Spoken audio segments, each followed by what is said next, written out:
गाईस, तर इकडे आर्या निखिलला सांगते की मला माझ्या मैत्रिणीने धोका दिला. चला तर बघूयात नेमक्या काय गोष्टी सांगतायत. तर इकडे आर्या निखिलला सांगत असते की तुला माहिती आहे माझ्यासोबत काय घडतंय. 1-2 वर्षापासून माझ्यासोबत वेगळ्या गोष्टी घडतायत, म्हणजे मला गाईड केल्यासारख्या गोष्टी घडतायत.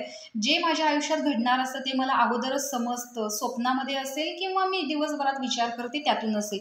तर एकदा मी झोपले होते आणि मला स्वप्न पडलं होतं की मला माझ्या मैत्रिणीने धोका दिला. मी तिला पटकन फोन लावला तर ती म्हणाली की चिल चिल झोप. आणि मी खूप रडत होते, कारण मला जो मुलगा आवडत होता त्याला मी सांगितलं नव्हतं आणि त्याला मी आवडत देखील नव्हते. आणि हे सगळं माझ्याकडून होतं एकतर्फी असल्यासारखं. आणि मी त्याला सांगणारच होते, पण एका आठवड्यानंतर जसं मला स्वप्न पडलेलं होतं तशाच प्रोसेसमध्ये गोष्टी घडत गेल्या. म्हणजे माझी जी मैत्रीण आहे, सगळ्यात क्लोज फ्रेंड, तिलाच तो मुलगा आवडला आणि ते आत्ता रिलेशनशिपमध्ये आहेत. त्यानंतर इकडे दुसरी गोष्ट सांगते की एक लांब सडक असलेली केस असलेली बाई आणि तिच्या हातात बाळ होतं आणि तो मुलगा होता. आता माझ्या ताईला 2 वर्षाचा मुलगा आहे.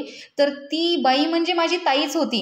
म्हणजे मला ज्या गोष्टी घडणार आहेत त्या अगोदरच कळतात असं मला वाटतं. आणि माझ्या स्वप्नातून पण निखिल सांगतो की मला इकडे आल्यापासून स्वप्नच पडत नाहीयेत. तर आर्या देखील म्हणते की हो, मला पण स्वप्न पडत नाहीयेत इथे आल्यापासून. त्या पद्धतीने इकडे चर्चा होताना दिसते की या दोघांनाही स्वप्न पडत नाहीयेत, पण आर्याला अगोदरच गाईड केलं जातं तिच्या स्वप्नांच्या दृष्टिकोनातून.